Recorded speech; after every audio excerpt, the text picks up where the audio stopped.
Olá, paz do Senhor, tudo bem? Sou o pastor Jean Jorge, bem-vindo ao nosso canal mais uma vez. Já vai deixando o seu like, já vai se inscrevendo e compartilha nossos vídeos aí e comente também, né? A gente sempre que pode, a gente está respondendo. Vamos falar agora sobre o final do milênio e início da eternidade.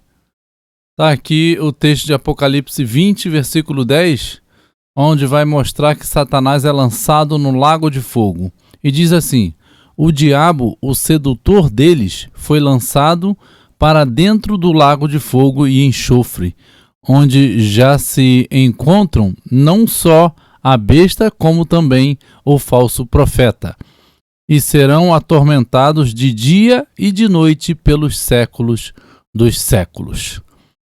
Aqui é o final, né, quando ele se levanta contra o povo de Deus, já no fim do milênio, e desce fogo do céu e mata a todos e lança o diabo já agora no lago de fogo.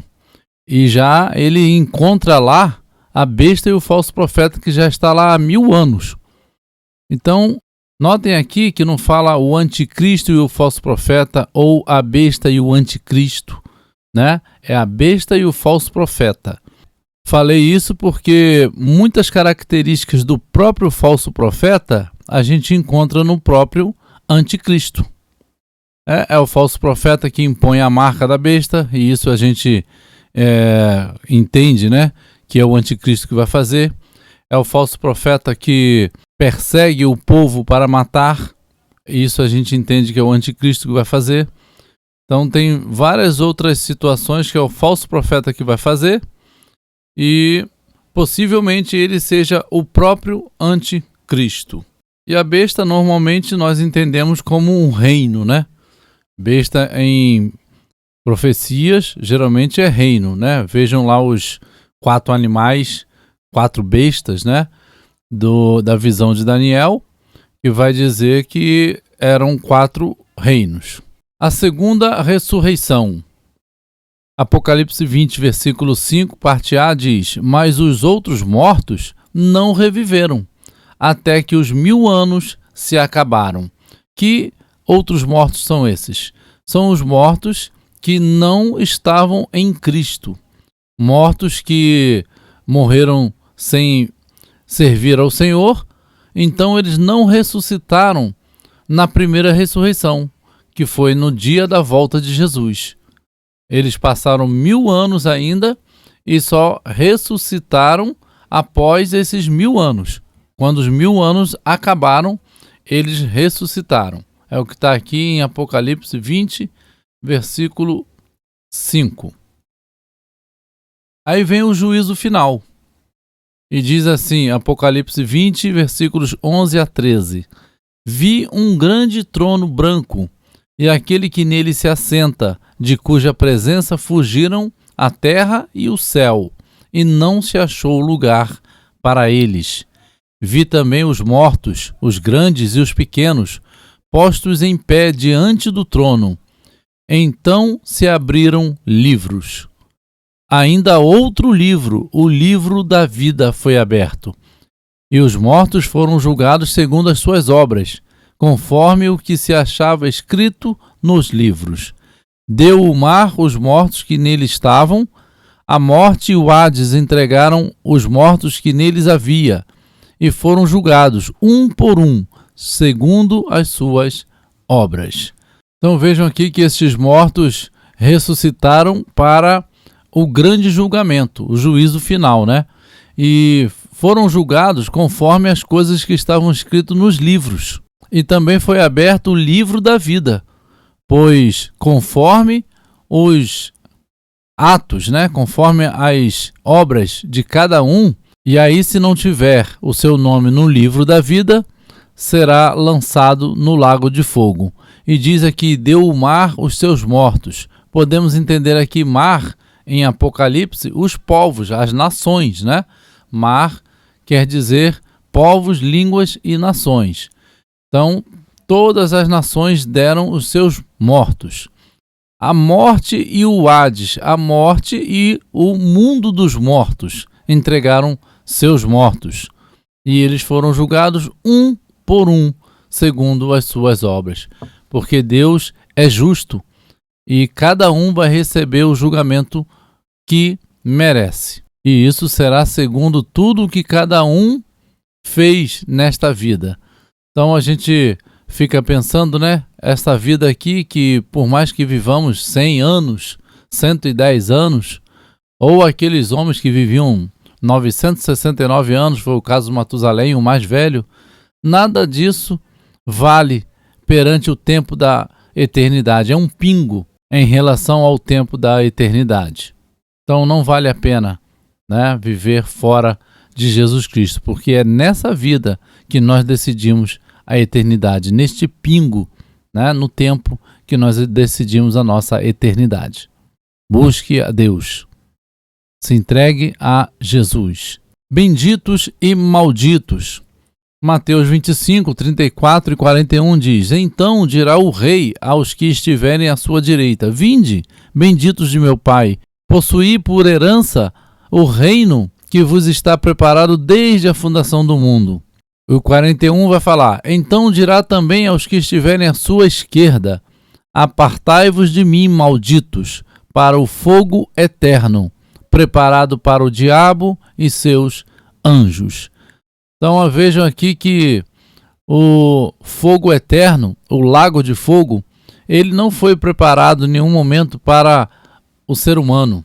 Ele foi preparado para o diabo e seus anjos. Porém, Deus não força ninguém a servi-lo. Aquele que quer servir ao diabo, aquele que quer servir a sua própria vida, a sua própria carne, como diz Jesus em outro momento, aquele que quiser ganhar sua vida, perdê-la-á. Porque vida só há em Jesus. Aquele que não está em Deus, em Jesus, está morto, espiritualmente falando. Então, nesse dia, haverá essas duas respostas. Dependendo de como você decidiu aqui, você receberá benditos ou malditos. A segunda morte. Apocalipse 20, 14 e 15 diz: Então a morte e o inferno foram lançados para dentro do lago de fogo. Esta é a segunda morte, o lago de fogo. Aí alguém pode falar, né? Como o inferno vai ser lançado nele mesmo? Né? Porque muitos vão dizer que o inferno é a prisão final, né, de Satanás, é lá onde todo mundo vai ficar sofrendo eternamente. Não.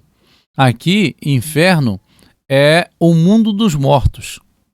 A palavra aqui foi traduzida como inferno, mas é mundo dos mortos, porque se inferno fosse o fim em si mesmo, não teria aqui sentido este versículo, porque diz que a morte e o inferno foram lançados no lago de fogo. Então, na verdade, a gente deve entender assim: a morte e o mundo dos mortos foram lançados no lago de fogo. Versículo 15: E se alguém não foi achado inscrito no livro da vida, este foi lançado para dentro do lago de fogo. Então, mais uma vez aqui, a importância que a gente ressalta de estar com o seu nome, o nosso nome, inscrito no livro da vida. E isso quem decide é você. A eternidade.